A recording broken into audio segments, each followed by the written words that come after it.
Probably a king size Hershey bar, not like the regular ones. And then I always tell everybody I hate like Whoppers. I don't know why people still give out. Yeah, a lot of people still give out Whoppers on Halloween. Whoppers and Dots, those two Campbells. This has been very We educational. had those a couple years ago, and I had a kid complain that you can't get them out of the package. Yeah, Too hard to get out of the way package. too hard. Yeah, so he wouldn't take them. He was hunting for something else. All right, thanks, JJ. I appreciate it. Right. Now we got Halloween out of the way. Well, how do you put these two losses behind you? At the end of the day, we just got out there and keep practicing and playing to the Carolina football standard. Unfortunately, those games didn't end the way we wanted to, but we can't always look back at those games. We got to keep moving forward and just get ready for Campbell this week.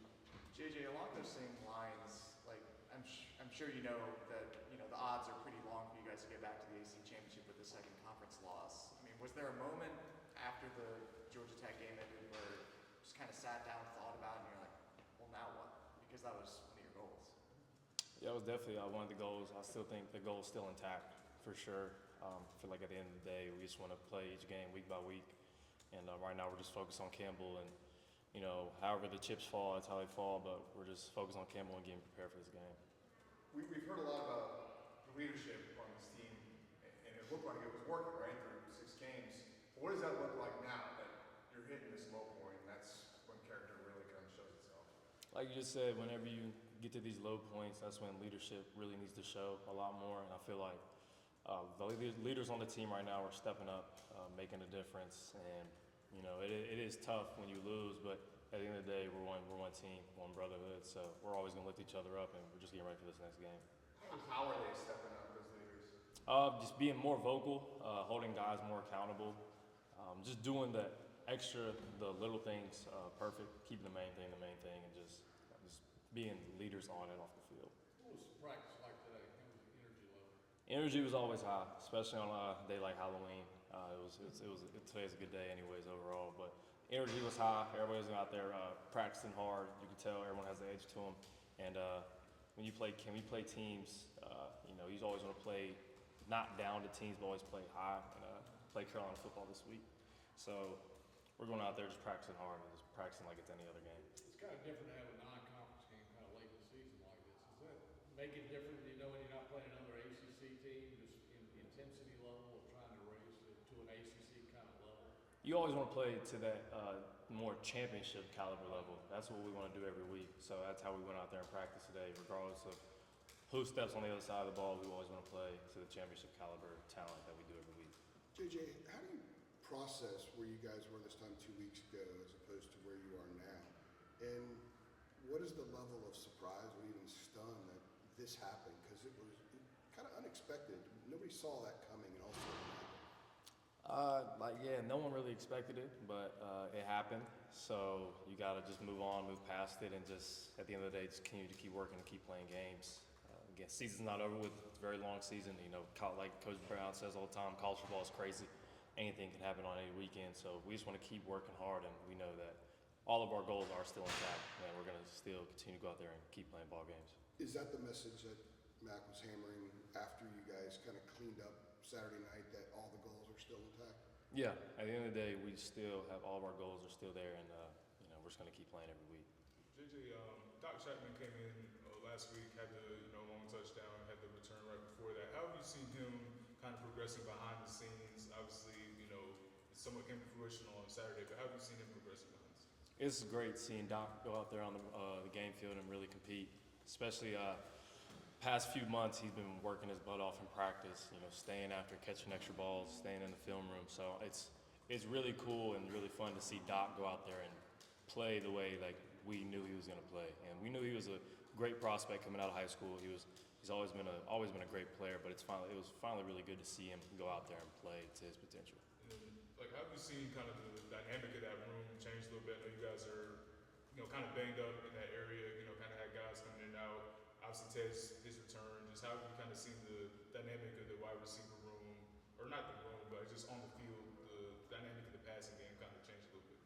Like if you look at the stats, every game it seems like we have a different receiver, having almost 100 yards or having a career game every game. So just that room from top to bottom is so deep, and it's like any receiver in that room could have a game of games. So it's not like pressure's all stacked on one receiver to play his best. Yes, we're all going to play our best, but we have so many weapons out there, so it makes things a lot easier for Drake. Do you JJ, like can you take us back to the moment of, down there Saturday night when Tez took the shot and was down on the field, and just what that was like for you as he's down, and I don't know if you saw it happen live, probably not. You probably running a route or whatever. Like, just can you take us through that and how you saw it, and just what was it like to experience? It was definitely tough seeing Tez go down like that, and at the end of the day, it is football. But when you see guys take hits like that and lay on the ground for a long time, it really stuns you, really shocks you. I was really disappointed, that he was on the ground for a while, and I was really upset. And but I'm just right now. I'm glad that he's back. I'm glad that he's feeling way better now, and I'm glad that he's still here with us, playing with the team. Hey, right, and to go along with that, I was going to say, how about, we saw him walking around here yesterday. What was it like when you got to see him again? And were you grabbing him or trying to be careful with him? Yeah. Don't dap him up too hard. After the game, I texted him immediately. I knew he probably wouldn't be able to get it, but I texted him and said, "Hey man, praying for you, love you, man. Always gonna be here for you." So whenever I heard that he was on the plane back the next day, I was just super excited. And we're actually neighbors / roommates. So as soon as he got home, I went over there and I was like, "Bro, I'm glad you're back. Hope you're feeling well." But I'm just glad that he's back. JJ, do you like noon games, or is it hard to kind of get up and get going and be in the right frame of mind for a noon game? I feel like I really do. I don't care really what time the game is. For us, we practice early, so it's not like us playing a noon game is so early for us. So I feel like I'm pretty accustomed to a noon game versus a night game. But at the end of the day, we just play whatever time they give us. If it was 4 a.m., we play at 4 a.m. What time's the team meal? Team meal? Yeah. Probably like 4 hours out. about 8:30. Probably have breakfast pregame. Yeah, breakfast. So 8:30. You play just about every snap, but this season, do you have an "oh damn" Omarion moment? Wow, damn. We've had a couple. Yeah, I definitely have seen a couple, but probably just the first touchdown he had against Tech on Saturday. He saw the big defensive lineman from Georgia Tech really just grab him and hold him. And I was like, dang, that's like a loss of yards. And I turn around and I hear people booing. I'm like, what's going on? Next thing you know, I see Mario in the end zone.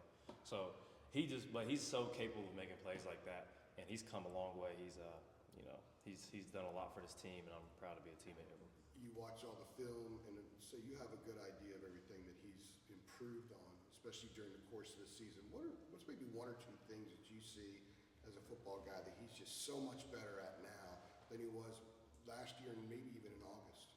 Definitely his vision. I would definitely like to say that his vision has improved dramatically since his freshman year.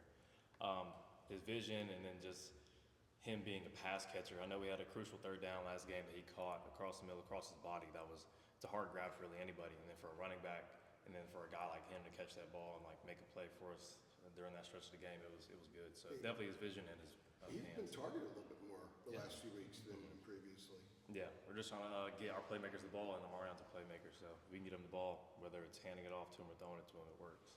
You guys doing anything to pick up the defense? It was like they kind of put that monkey off their back after last season, and then it's kind of like, here we go again with the fans. As an offense, you guys doing anything to help them out? Just always support them. We can't bash them because you never know if offense has a bad day or defense has a bad day. We're all one team, so I would never just put the blame on the defense. I know there's things I could have done in the game a little bit better. Offense could have done some better things during the stretch in the fourth quarter. So, what everybody's saying, the defense starting to play bad, I wouldn't say that. I just feel like, in general, as a team, we just got to finish. But I wouldn't just place the blame on them. JJ, back to Omarion, I was thinking when AJ was asking you the questions, does he ever say anything different? No. The dude was 333 pounds that he ran through. Mm-hmm. After just something like that, an oh wow moment, does he ever say anything? Not a word. Not a single word. He's like a robot. That's what I tell everybody. When they ask me, he's literally a robot. I've probably heard him speak 4 times since I've been here. I'm a junior now. Yeah, I've probably heard him speak 4 times for sure. How many words in those sentences? And it was probably 1 word each time. It was it was more like he was like, ooh. That's the first time I've heard him speak. But if you congratulate him, he doesn't say like, yeah, baby, or something like that. He'll just shake his head. That's all he does. In a sport where there's a ton of trash talking going on, Right.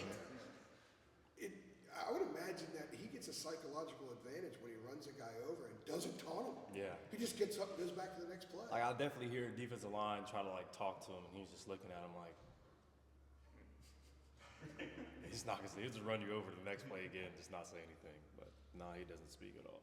Did you expect him to have the type of season that he's having? I think he's leading the league, leading the ACC in rush yards. Like, was that something you expected from him coming into the year? For sure. When when I saw him coming out of high school, I was like, yo, he's gonna be a tremendous player for us. And then just going back to last year, he flashed potential in so many games. And then just seeing him in fall camp, you can tell he's developed way more. He's way more mature. Like I said, his vision's got better and he's becoming more of a ball catcher.